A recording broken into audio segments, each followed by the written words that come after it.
سبحانك إني كنت من الظالمين. Bismillahirrahmanirrahim. Assalamualaikum warahmatullahi wabarakatuh.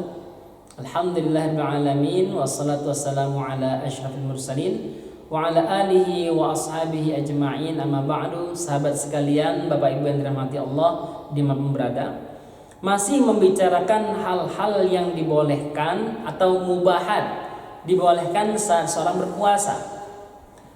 Poin ketujuh, hal-hal yang tidak mungkin dihindari, seperti menelan ludah, kemudian menghirup debu di jalanan, ya, atau saat ibu-ibu ataupun bapak-bapak buat roti kue, ternyata tepungnya naik ke atas terhirup, ya. Kemudian menelan dahak dan sejenisnya. Ibnu Abbas radhiyallahu taala anhu mengatakan, tidak apa-apa untuk mencicipi makanan atau sesuatu yang akan dibelinya.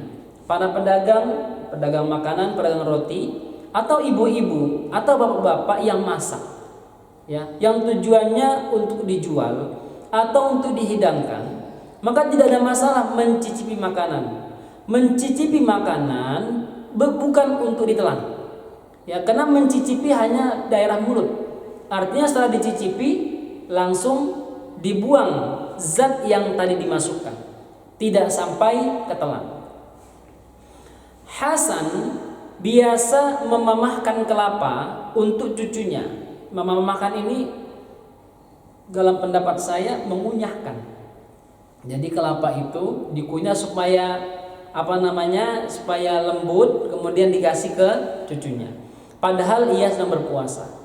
Ibrahim menganggapnya apa yang dilakukan oleh Hasan ini adalah rukhsah, keringanan bagi mereka yang memang harus menyapi adapun memamah susu kering, ya, susu kering bubuk, Bapak Ibu sekalian, maka hukumnya makruh jika tidak berserakan kemana-mana, ya, makruh dia.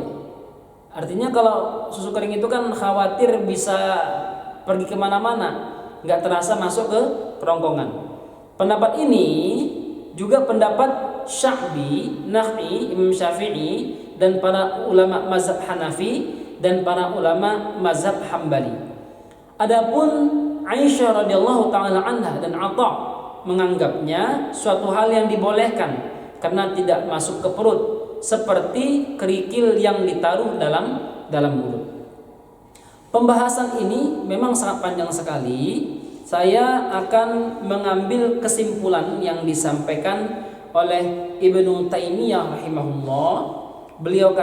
Beliau menguatkan pendapat yang mengatakan bahwa hal-hal tersebut tidak mengapa dilakukan, walau beberapa ulama mempermasalahkan, ya, dengan catatan memastikan perbuatan yang seperti tadi itu mencicipi makanan, ya, itu tidak masuk ke dalam kerongkongan.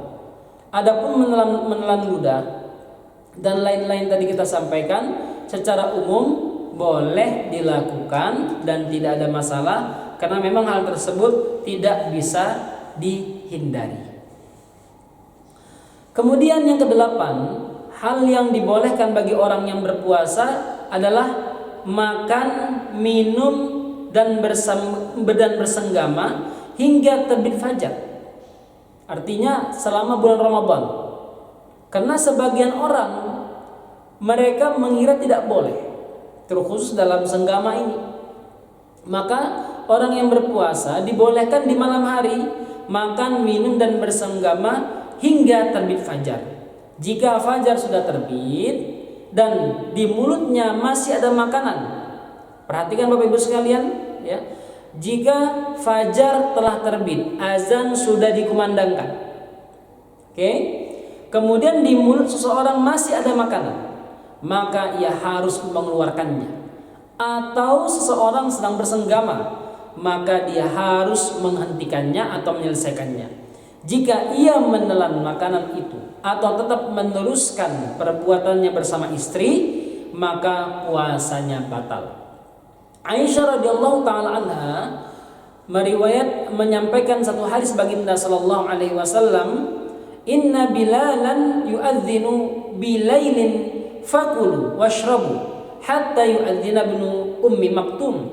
Sungguhnya Bilal itu azan di malam hari, maka makan dan minumlah, dan sampai ibnu ummi maktum menyuarakan azannya. Hadis riwayat Bukhari dan Muslim. Ini yang sebelumnya saya sampaikan ya, di batasan waktu sahur itu pernah saya sampaikan bahwa batasannya adalah sampai memang azan fajar. Jadi bahasa imsak yang disampaikan oleh para ulama, bahasa imsak yang disampaikan di Indonesia atau di tempat lain adalah tujuannya agar seorang mulai berhati-hati atau mulai mempersiapkan dirinya, bukan menghentikan. Karena para sahabat dulu mereka makan, minum sampai. Adapun yang kesembilan, seseorang yang junub kemudian masuk waktu subuh, maka hal ini tidak ada masalah dan boleh-boleh saja, tetapi saat dia mau sholat harus mandi terlebih dahulu dan tidak membatalkan puasanya. Dan yang ke-10, bagi wanita yang haid atau nifas selesai di malam hari atau bahkan selesainya mepet waktu subuh, sehingga membuat dia belum sempat mandi saat subuh selesai sahur dan subuh sudah masuk, maka pada saat ini puasanya tetap sah, tidak ada masalah di sana, dan dia harus mandi sebelum melaksanakan sholat subuhnya. Ini Bapak Ibu sekalian, sahabat yang dirahmati Allah Subhanahu wa taala, 10 hal yang dibolehkan untuk dilakukan saat kita berpuasa. Ini bahasanya mubahat ya, hal-hal yang dibolehkan. Artinya kalau dibolehkan dalam syariat ya, tidak boleh dilakukan secara banyak, secara berlebihan. Kalau berlebihan bisa jatuh hukum yang lain. Semoga bermanfaat. Aku qouli hadza wa astaghfirullahaladzim. Wassalamualaikum warahmatullahi wabarakatuh. La ilaha illa anta subhanaka